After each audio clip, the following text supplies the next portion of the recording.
സുഭാഷിതങ്ങൾ അദ്ധ്യായം 25. സോളമന്റെ സുഭാഷിതങ്ങൾ തുടർച്ച. യൂദാ രാജാവായ ഹെസക്കിയായുടെ ആളുകൾ പകർത്തിവെച്ച സോളമന്റെ സുഭാഷിതങ്ങളാണ് താഴെ പറയുന്നവയും.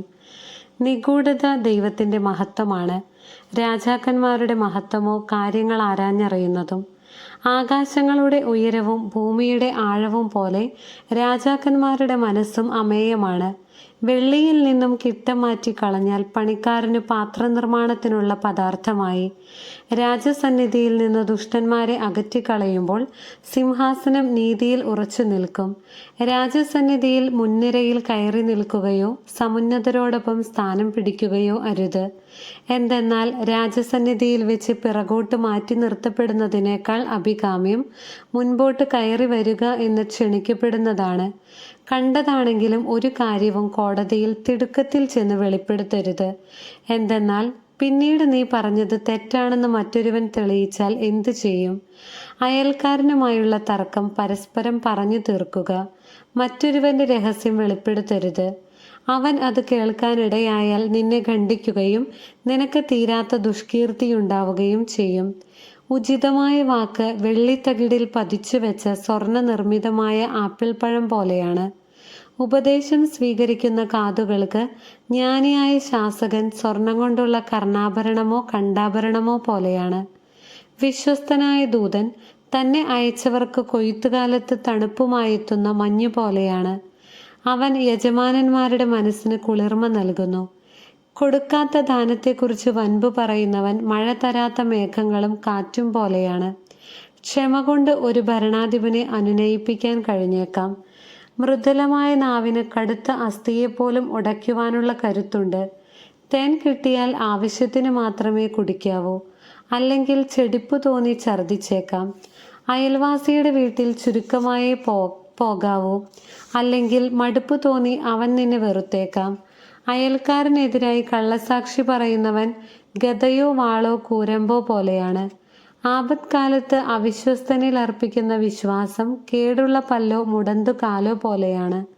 വിഷാദമഗ്നനു വേണ്ടി പാട്ടുപാടുന്നത് കൊടും തണുപ്പിൽ ഒരാളുടെ വസ്ത്രം ഉരിഞ്ഞു മാറ്റുന്നത് പോലെയും വ്രണത്തിൽ വിനാഗിരി വീഴ്ത്തുന്നത് പോലെയുമാണ്. ശത്രുവിന് വിശക്കുമ്പോൾ ആഹാരവും ദാഹത്തിന് ജലവും കൊടുക്കുക.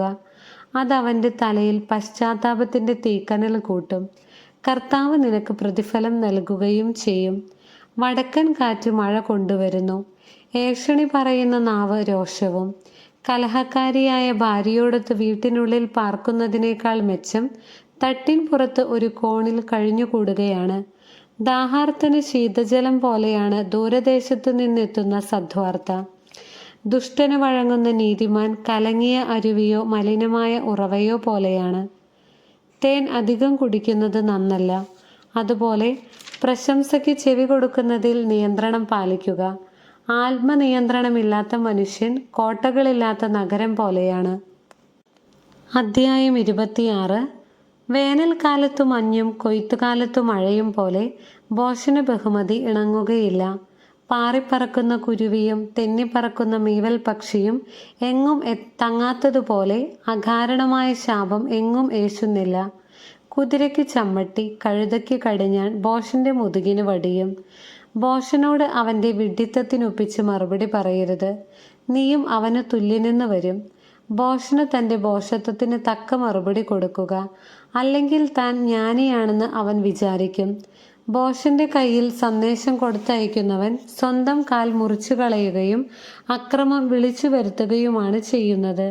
നിരുപയോഗമായി തൂങ്ങിക്കിടക്കുന്ന മുടന്തുകാല് പോലെയാണ് ഭോഷന്മാരുടെ നാവിൽ ആപ്തവാക്യം. ഭോഷന് ബഹുമാനം കൊടുക്കുന്നത് കവിണയിൽ കല്ല് തൊടുക്കുന്നത് പോലെയാണ്. മദ്യപന്റെ കയ്യിൽ തുളഞ്ഞു കയറിയ മുള്ളു പോലെയാണ് ഭോഷന്മാരുടെ വായിൽ ആപ്തവാക്യം. വഴിയെ പോയ ഭോഷനെയോ മദ്യപനെയോ കൂലിക്ക് നിർത്തുന്നവൻ കാണുന്നവരെയൊക്കെ എയ്യുന്ന വില്ലാളിയെ പോലെയാണ്. ഭോഷത്വം ആവർത്തിക്കുന്നവൻ ഛർദിച്ചത് ഭക്ഷിക്കുന്ന നായയെ പോലെയാണ്. ജ്ഞാനിയെന്ന് ഭാവിക്കുന്നവനേക്കാൾ ഭോഷന് കൂടുതൽ പ്രതീക്ഷയ്ക്ക് വകയുണ്ട്. അലസൻ പറയുന്നു, വഴിയിൽ സിംഹമുണ്ട്, തെരുവിൽ സിംഹമുണ്ട്. ചുഴിക്കുറ്റിയിൽ കതകെന്ന പോലെ അലസൻ കിടക്കയിൽ കിടന്ന് തിരിയുന്നു. അലസൻ കൈ പാത്രത്തിൽ ആഴ്ത്തി വെക്കുന്നു. അത് വായിലേക്ക് അടുപ്പിക്കുന്നത് പോലും അവന് ക്ലേശമാണ്. വകതിരിവോടെ സംസാരിക്കാൻ കഴിവുള്ള 7 പേരേക്കാൾ കൂടുതൽ വിവേകിയാണ് താനെന്ന് അലസൻ ഭാവിക്കുന്നു. അന്യരുടെ വഴക്കിൽ തലയിടുന്നവൻ വഴിയെ പോകുന്ന പട്ടിയെ ചെവിക്ക് പിടിച്ചു നിർത്തുന്നവനെ പോലെയാണ്. അയൽക്കാരനെ വഞ്ചിച്ചിട്ട് ഇതൊരു നേരമ്പോക്ക് മാത്രം എന്ന് പറയുന്നവൻ തീക്കൊള്ളിയും അമ്പുകളും മരണവും ചുഴറ്റിയെറിയുന്ന ഭ്രാന്തനെ പോലെയാണ്. വിറകില്ലെങ്കിൽ തീ കെട്ടടങ്ങുന്നു. ഏഷണിക്കാരൻ ഇല്ലാത്തിടത്ത് കലഹം ശമിക്കുന്നു. കരി കനലിനെയും വിറക് അഗ്നിയെയും എന്ന പോലെ കലഹപ്രിയൻ ഷണ്ട ജ്വലിപ്പിക്കുന്നു. ഏഷണിക്കാരൻ്റെ വാക്കുകൾ സ്വാദുള്ള അപ്പക്കഷ്ണങ്ങൾ പോലെയാണ്. അതുള്ളിലേക്ക് ഇറങ്ങിച്ചെല്ലുന്നു. മലിന ഹൃദയം മറച്ചുവെക്കുന്ന മധുരവാക്കുകൾ മൺപാത്രത്തിൻ്റെ പുറത്തെ മിനുക്കുപണി പോലെയാണ്. മനസ്സിൽ വിദ്വേഷമുള്ളവൻ വാക്കുകൊണ്ട് സ്നേഹം നടിക്കുകയും ഹൃദയത്തിൽ വഞ്ചന പുലർത്തുകയും ചെയ്യുന്നു. അവൻ മധുരമായി സംസാരിക്കുമ്പോഴും അവനെ വിശ്വസിക്കരുത്. കാരണം അവൻ്റെ ഹൃദയത്തിൽ 7 മ്ലേച്ഛതയുണ്ട്. അവൻ വിദ്വേഷം കൗശലത്തിൽ മറച്ചു വെച്ചാലും അവൻ്റെ ദുഷ്ടത സംഘത്തിൽ വെച്ച് വെളിപ്പെടും. താൻ കുഴിച്ച കുഴിയിൽ താൻ തന്നെ വീഴും. താൻ ഉരുട്ടുന്ന കല്ല് തൻ്റെ മേൽ തന്നെ വീഴും. കള്ളം പറയുന്നത് അതിന് ഇരയായവരെ വെറുക്കുകയാണ്. മുഖസ്തുതി പറയുന്ന നാവ് നാശം വരുത്തി വയ്ക്കുന്നു. ദൈവമായ കർത്താവിന് സ്തുതി.